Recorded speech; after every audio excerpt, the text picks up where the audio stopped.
Welcome to soda Buti. Show இந்த வீடியோவில் பார்க்க போகிறது ஒரு படம் அப்புறம் ஒரு வெப் சீரிஸ். ரெண்டுமே தமிழ் டப்பிங்கில் இருக்குது. ஏன் ஒரு தரம் 2 தரம் 3 தரம் சொல்லிடுறேன்னா, தமிழ் டப்பிங் இல்லைன்னா கமெண்ட் செக்ஷனில் கலவரமே உண்டாகுது. அதனால் ஓப்பனிங்கே சொல்லிடுறேன், தமிழ் டப்பிங் தான் மோஸ்ட்லி கவர் பண்ணுறது. விளக்கத்தை கொடுத்துட்டு நான் வீடியோக்குள்ளே போகிறேன்.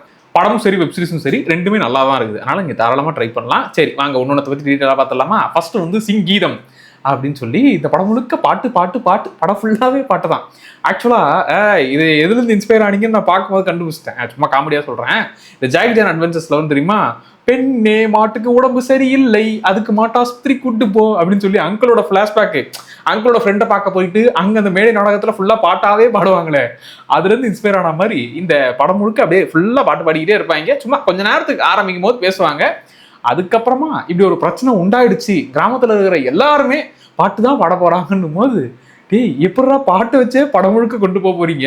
இப்போ அவங்க சீரியஸா பேசுறாங்க, அதை பாட்டா சொன்னா நமக்கு அந்த சீரியஸ்னஸே இங்க ஃபீல் ஆகாது. ஒரு சோகமான சீனு இல்லை ப்ரப்போஸ் பண்ற சீனே கூட அவங்க பாட்டாவே பாடினா அது எப்படி நம்ம எடுத்துக்கிறது, இது எந்த வகையில அவர் ட்ரை பண்ணாருங்கிற அந்த ஒரு கேள்வி இருந்துச்சு. ஆனா அது எனக்கு வந்து என்னன்னா, இது வந்து இன்ட்ரெஸ்டிங்கா போச்சு, செம்ம அப்படின்னு நான் சொல்லலை. ஆனா ஒரு மாதிரி டிஃப்ரெண்டா இருந்துச்சு. அவங்க பாட்டு பாடும்போது சிரிப்பு வந்துருது.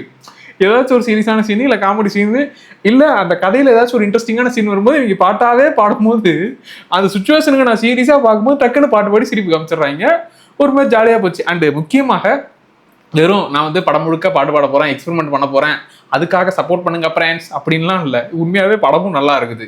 ஏன்னா இப்போ நமக்கே இப்போ பாட்டு பாடிக்கிட்டே இருக்கிறாங்க, அதையே வச்சுதான் படம் முழுக்க போக போறாங்களான்னு நமக்கு அப்படியே லைட்டா போர் அடிக்கும் போது டக்குன்னு அதுல வேற ஒரு விஷயத்தை ஆட் பண்றாங்க. ஓஹோ பாட்டுக்குள்ள இவ்வளோ ஒரு விஷயமும் இருக்குதா, வில்லங்கமும் இருக்குதான்ற மாதிரி. அடுத்து அப்படியே வேற ஒரு ஃபிளாஷ்பேக்கு, அடுத்து வேற ஒரு விஷயம், கடைசி அந்த ஒரு 20 நிமிஷம் வந்து நல்லா இருந்துச்சு.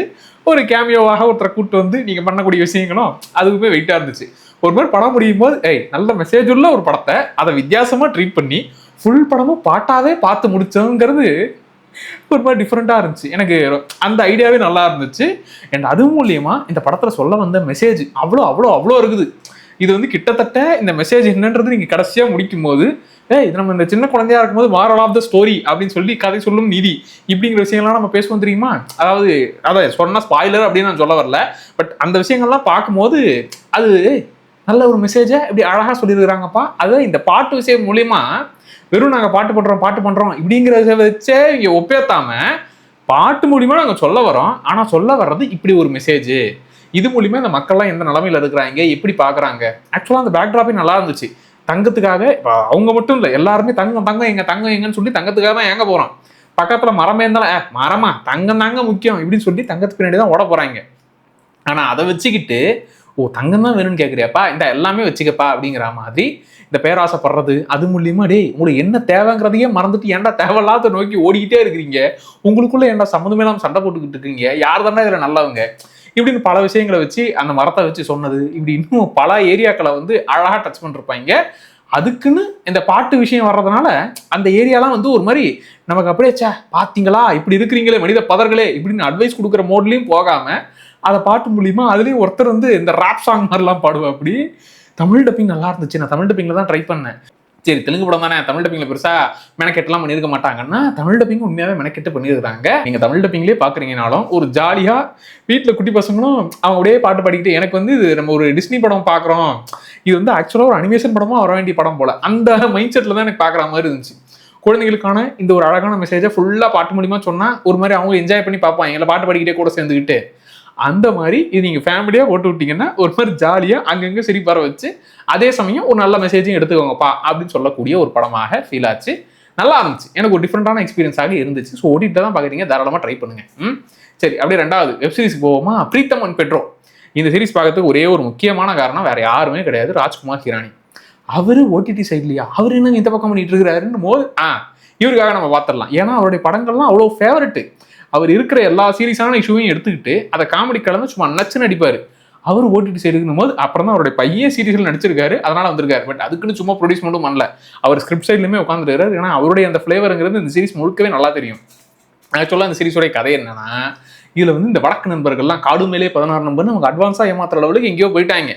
ஆனா அதை பிடிக்க போற போலீஸும் அதே அளவுக்கு அட்வான்ஸ்டா இருக்கணுமா இல்லையா? அவங்க அட்வான்ஸ்டா போயிட்டாங்க. நம்மளால இந்த பெஞ்சை தேய்ச்சிக்கிட்டே திருடங்களை பிடிச்சிடலாம்னா எங்கிருந்து பிடிக்கிறது?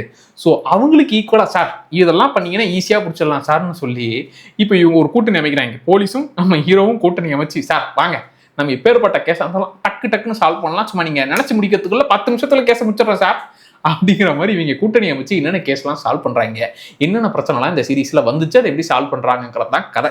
இது ஒரு மாதிரி லைட்டா அப்படி ஜாலியா போகக்கூடிய சீரீஸ். மொத்தமா 6 எபிசோடு தமிழ் டப்பிங்ல இருக்குது. அதை விட முக்கியமா ஒன்று 1.5 மணி நேரம் தான். எனக்கு தெரிஞ்சது ஒரு சீரீஸ் கணக்கே இல்லை, ஒரு படம் பார்க்குற மாதிரி இருக்கும்.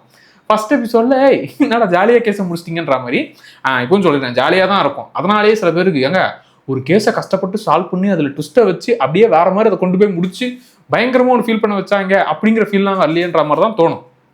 இவங்க வந்து ரொம்ப ஜாலியாக ட்ரீட் பண்ணதுனால இந்த காமெடியிலாம் நல்லா ஒர்க் ஆச்சு. அந்த கேஸுமே எனக்கு ஃபர்ஸ்ட் கேஸு, அதுக்கப்புறம் அந்த 2வது அந்த விசாரிக்கிற விதமாக இப்போ ஒருத்தர் வந்து செம்ம புத்திசாலியாக டக்குன்னு எல்லா கேஸையும் சால்வ் பண்ணுவான். போலீஸ்காரர் வந்து டேய் திருடங்களை போட்டு அப்படி வெளி விழுக்க சொன்னா அவங்களுக்கு சும்மா அடிச்சு பழக்க சொன்னா நான் பண்ணுவேன்டா, என்னடா கம்ப்யூட்டர்ன்றீங்க, வைரஸுங்கிறீங்க, அதுங்கிறீங்க, இதுங்கிறீங்க, ஒன்றும் புரிய மாட்டேங்குதுடான்னு அந்த மனுஷன் மண்டையை பிச்சுப்பா அப்படி. ஸோ இப்படி இந்த டெக்னாலஜி பற்றிலாம் தெரியாமல் இன்னும் ஒரு 10 வருஷம் பின்னாடி இருக்கிற போலீஸ்கார் இப்படிலாம் இதை சால்வ் பண்ணுறாருங்கிற மாதிரி அந்த இதெல்லாம் காமெடியாக ட்ரீட் பண்ணிருப்பாங்க. கேஸ் சால்வ் பண்ணுற விதமாக அப்படி சிம்பிளாக அழகாக முச்சா மாதிரி இருக்கும். அதனால பயங்கரமான ஒரு கிரைம் த்ரில்லர் பார்த்தோம், அந்த கிரைம் இன்வெஸ்டிகேஷன் வேற மாதிரி இருந்துச்சுங்கிற ஃபீல்லாம் கிடையாது. இதில் அப்படியே ஜாலியாக ட்ரீட் பண்ணிருப்பாங்க. அந்த கடைசியாக சால்வ் பண்ண இதெல்லாமே நல்லா இருந்துச்சு. எனக்கு இதில் சில பிரச்சனைகள்ன்றதை விட சில இடங்கள்லாம் இன்னும் எஃபெக்டிவாக இல்லை. என்னன்னா ஃப்ளாஷ்பேக் சீனு அது பயங்கரமாக இருக்கும்னு நினச்சேன், அது ரொம்ப சிம்பிளாக இருந்துச்சு. அதே மாதிரி நம்ம 12th ஃபெயில் ஆளு அவர் இந்த சீரீஸில், ஏன்னா அதை தான் நான் ரீலில் பார்த்தேன், பயங்கரமாக ஸ்கேம் பண்ணுறாரு, இந்த மாதிரி பல ஸ்கேம்லாம் பண்ண போகிறாரு போலயே நான் சீரீஸ் பார்க்கறதுக்கு முன்னாடி எக்ஸ்பெக்ட் பண்ணிட்டேன். ஆனால் ஏங்க இன்னும் இவ்வளோ தானா இவர் பண்ணுவார் அப்படிங்கிற மாதிரி எனக்கு அவரும் அதுக்கப்புறம் இந்த ஃப்ளாஷ்பேக் போர்ஷனும் அவர் இந்த பண்ணுறக்கூடிய விஷயங்களும் அவ்வளோ ஒன்றும் எஃபெக்டிவாக இல்லை. ஆனால் இவங்க காம்பினேஷனோட மெயினாக இந்த போலீஸுக்கும் ஹீரோவுக்குமான அந்த பாண்டிங்கோட நான் செட் ஆகிட்டேன். அதனால ஜாலியாக அந்த கடைசி எபிசோட்லாம் முடியும் போது ஆக்சுவலாக இந்த கேஸை விட இவங்க தாத்தாக்கும் அந்த தாத்தாவோட விஷயங்களுக்காக இவங்க தேடுற அந்த ஒரு விஷயம் எனக்கு நல்லா ஒர்க் ஆச்சு. ஸோ இந்த ஃப்ளாஷ்பேக்காக அந்த ஏரியா மட்டும் கொஞ்சம் இன்னும் நல்லா எஃபெக்டிவாக இருந்திருந்தா இன்னும் பயங்கரமாக ஃபீல் ஆகிருக்கும். பட் இப்போ போர் அடிக்காமல் அப்படியே போட்டு விட்டிங்கன்னா ஜாலியாக போகக்கூடிய சீரீஸ், தாராளமாக ட்ரை பண்ணலாம்ப்பா. அதுலேயும் கடைசி எபிசோடு இதுலேயுமே அங்கே ஒரு கேமியோ மாதிரி இங்கேயும் ஒரு கேமியோ, அதை நான் எதிர்பார்க்கல. அந்த விஷயம் அந்த கேஸை சால்வ் பண்ணதுமே ஜாலியாக முடிச்சதெல்லாம் நல்லா இருந்துச்சு. ஒரு மாதிரி ஜாலியாக போர் அடிக்காமல் போகக்கூடிய சீரீஸ். பெருசாக ஆஹா ஓஹோ பயங்கரமா அப்படிங்கிற மொமெண்ட்லாம் எனக்கு இதில் சுத்தமாக ஃபீல் ஆகலை. ஆனால் இந்த கேரக்டர்ஸோட கனெக்ட் ஆனதுனால ஒரு மாதிரி லைட்டாக உங்களுக்கு வந்து காமெடியும் வேணும், அப்படியே ஒரு கிரைம் ட்ராமா கலந்து சொன்னால் என்ஜாய் பண்ணணும்னா போர் அடிக்காமல் ஜாலியாக போகக்கூடிய சீரீஸ். படமும் சரி இந்த சீரீஸும் சரி, அவ்வளோதான், அப்படியே சிம்பிளாக என்ஜாய் பண்ணிட்டு வந்துடலாம். சரி, உங்களுக்கு இந்த 2 பார்த்து முடிச்சிருந்தீங்கன்னா உங்களுக்கு எப்படி இருந்துச்சுங்கிறத மறக்காம கமெண்ட்ல சொல்லுங்க, அதை நானும் தெரிஞ்சுக்கிறேன். ஆக்சுவலாக இந்த வீக்கெண்டு ஏகப்பட்டது இருக்குது, அதனால தான் வீக்கெண்டுக்கு முன்னாடியே ஆரம்பிச்சிட்டேன். ஏன்னா இந்த வீக்கெண்டை முன்னிட்டு ஓடிடிலே 1000 வருது, படமும் தேட்டரில் நிறைய வருது. ஸோ அதெல்லாமே அடுத்தடுத்து கவர் பண்ணால் ஒரு வாரமும் இப்படிதான் சொல்கிறேன், அப்படியே காணாமல் போயிடும்னா இனி ஒன்றும் விடாமல் எல்லாத்தையும் கவர் பண்ணி முடிச்சிடலாம். மறக்காம நம்ம சேனலை சப்ஸ்கிரைப் பண்ணிக்கோங்க. Tata by.